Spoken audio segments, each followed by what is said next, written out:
¿Y a ti te ha pasado? El amor, un sentimiento tan sublime que muchos hemos prometido durará hasta el final de nuestros días. Sin embargo, puede ser que ese sentimiento dure más allá de esta vida y una noche recibes una llamada desde el más allá. Buenas noches, compartiré contigo mi historia. Aunque mi nombre se encuentra en el correo que te he enviado, quiero pedirte que por favor, si es necesario, solo me llames Marce. Conforme sepas lo que mis hijos y yo vivimos, entenderás por qué debe ser un relato anónimo. Te escribo desde el Estado de México.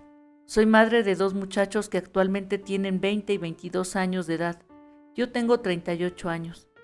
Siendo muy joven, tuve la desgracia de perder a mi padre. Por esa razón, mi hermana y yo tuvimos que empezar a trabajar para ayudar a mi mamá con los gastos de la casa. Yo tenía casi 15 años de edad y trabajaba haciendo la limpieza en un videoclub. Cometí el error de enamorarme de uno de los hijos del dueño, pues aunque creo que él también se enamoró de mí, yo era muy poca cosa para su familia. Así que hicieron todo lo posible por separarnos hasta que lo lograron.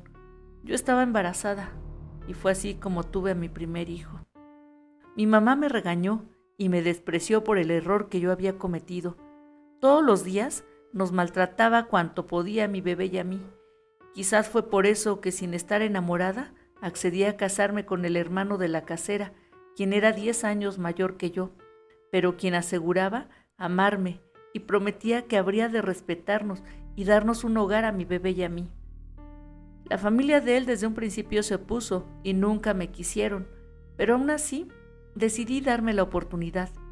Él prometió que habríamos de casarnos, sin embargo, eso nunca lo cumplió y estuvimos viviendo solo en unión libre. Al principio fue una relación bonita y estable, incluso tuvimos un hijo, a quien él y su familia quieren mucho, pero los continuos chismes y desprecios hacia mi hijo mayor y hacia mí terminaron afectándonos en nuestra relación de pareja. Cuando mis hijos tenían apenas 9 y 11 años de edad respectivamente, entraron a una escuela de karate que estaba cerca de la casa. Una ocasión, los niños tendrían que hacer una salida para una competencia, por lo que el dueño hizo una reunión con los papás y mamás para explicarnos los detalles. Desde que inició la plática, esta persona, a quien llamaré Toño y quien también era director de la institución, me miraba con insistencia. Y a pesar de que él era mucho mayor que yo, ya que tenía más de 50 años, también a mí me impresionó mucho. Me pareció un hombre amable, maduro y atractivo. A partir de entonces, nuestros encuentros casuales en el instituto se volvieron frecuentes y poco a poco se fue haciendo una amistad entre él y yo. Yo estaba bien consciente de mi compromiso y de que él era casado, así que no pensé que fuera nada más que una ilusión, pero conforme nos hicimos de confianza, me enteré de que él estaba divorciándose. Caí en la tentación e inicié una relación clandestina con él. Él me pidió que fuera paciente hasta que obtuviera su divorcio para que entonces yo también me separara y pudiera casarme con él. Esta idea me emocionó y me hizo sentir como en una novela de amor. Incluso me dio un anillo de compromiso. Sin embargo, yo tenía que haber sabido que no hay novelas de amor en la vida real, por lo menos no para mí.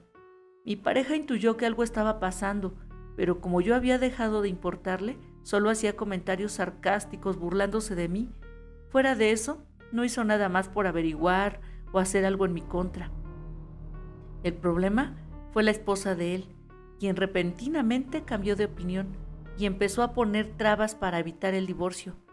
Él accedió prácticamente a todas sus peticiones: casa, carros, propiedades, pensión, todo lo que ella le exigió, él se lo concedió. Faltando 2 días para la firma del divorcio, él me llamó al celular que me había obsequiado para estar mejor comunicados y me dijo que algo le había hecho mal, pues se sentía demasiado cansado y con sueño. Esa fue la última vez que hablé con él. Al día siguiente me enteré en el instituto de que el dueño había perdido la vida a causa de un infarto. Yo no podía creerlo. Anteriormente, él me había proporcionado el número telefónico de su hermana, así que la llamé para saber la verdad.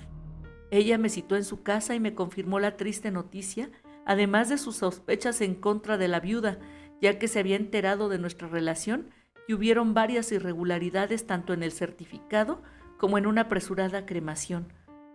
Fueron eternas las noches de inmenso dolor que pasé y llegué a pensar que me estaba volviendo loca, pues no soportaba la tristeza ni las situaciones extrañas que empezaron a ocurrirme. La primera vez que algo raro me ocurrió fue cuando yo rezaba frente a un pequeño altar que puse para él en mi recámara. Estaba concentrada en mi oración y desesperadamente le pedía que me llevara con él. Entonces, la veladora empezó a tronar como cuando está a punto de apagarse y la flama se mezcla con el agua. Volteé a verla sorprendida, pues tenía pocos minutos de haberla encendido. Entonces, la flama se apagó y el vaso de vidrio tronó haciendo mucho ruido. Yo estaba sola, pues una amiga mamá del amigo de mis hijos se llevaba a mis niños casi todas las tardes, pues me decía que yo necesitaba tiempo para calmarme. Entonces lloré mucho, sin querer pensar todavía en algo sobrenatural. El padre de mi hijo casi no llegaba a casa, así que no tuve necesidad de explicarle la causa de mi duelo. Pasaron los 9 días. No pude asistir al panteón, pero fui un día después. Llegué con el menor de mis hijos. Yo arreglaba unas flores y de pronto él me dijo que había un señor escondido entre las tumbas cerca de nosotros.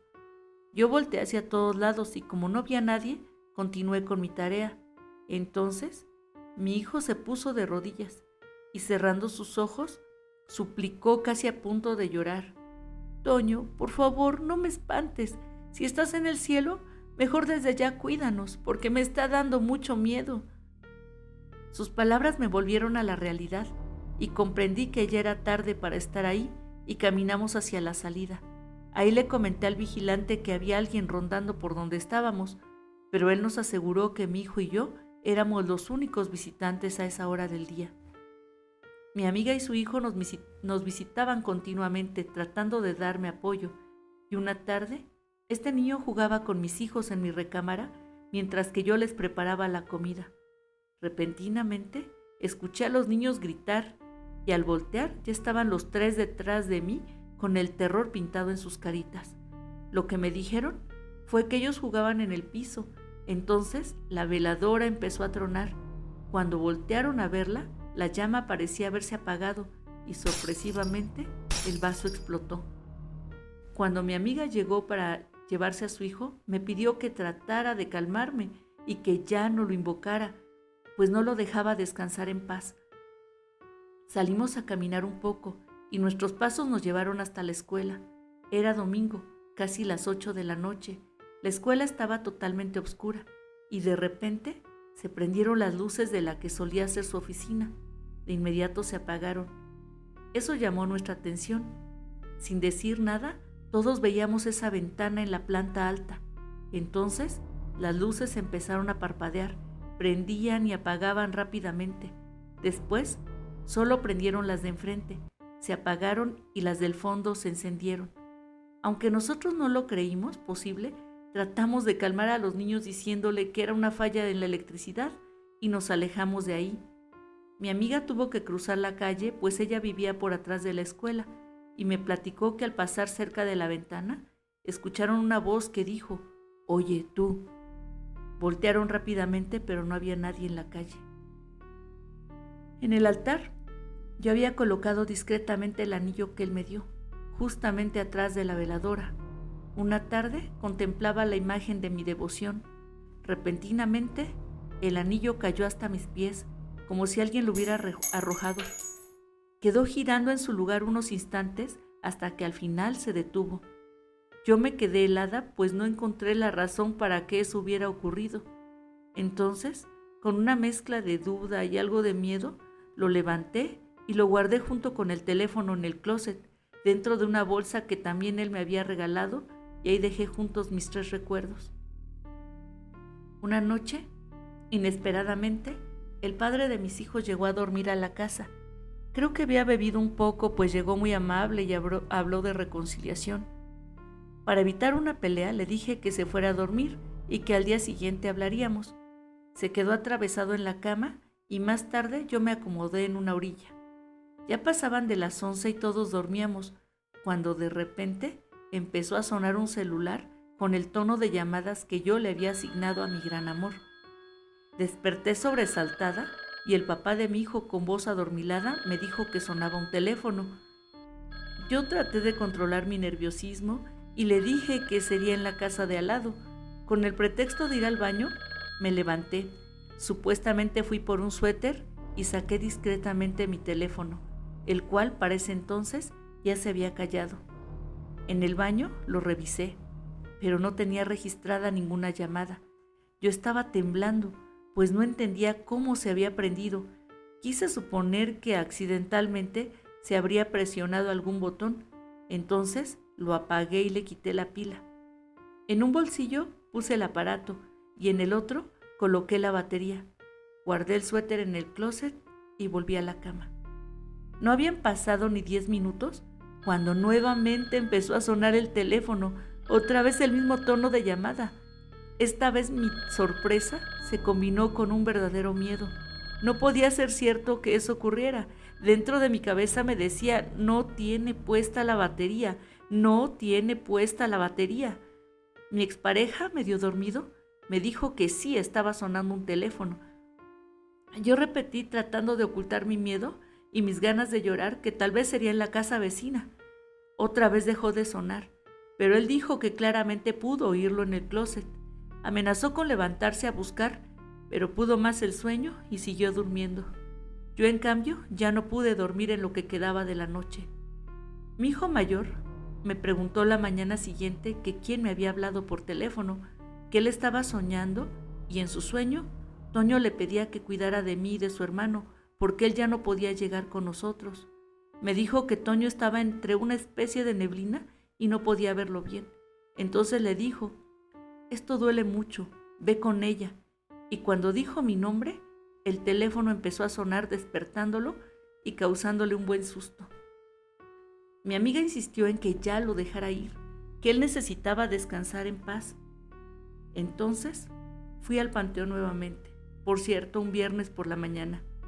Estaba totalmente solo el lugar. Lloré frente a su tumba, le pedí perdón y le dije que yo tenía que cuidar de mis hijos y que él tenía que irse. Yo sentí que él me escuchó, pues de repente sentí como un escalofrío, una especie de vientecillo helado en mi rostro, y por extraño que parezca, uno de los claveles que yo acababa de llevarle se rompió y la flor cayó a mis pies. ¿Y a ti? ¿Te ha pasado? Marce, muchas gracias por compartir tu historia con nosotros.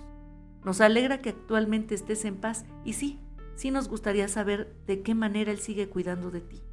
Gracias a nuestros amigos suscriptores y visitantes de nuestro canal. Por favor, sigan en contacto con nosotros. Queremos compartir sus miedos.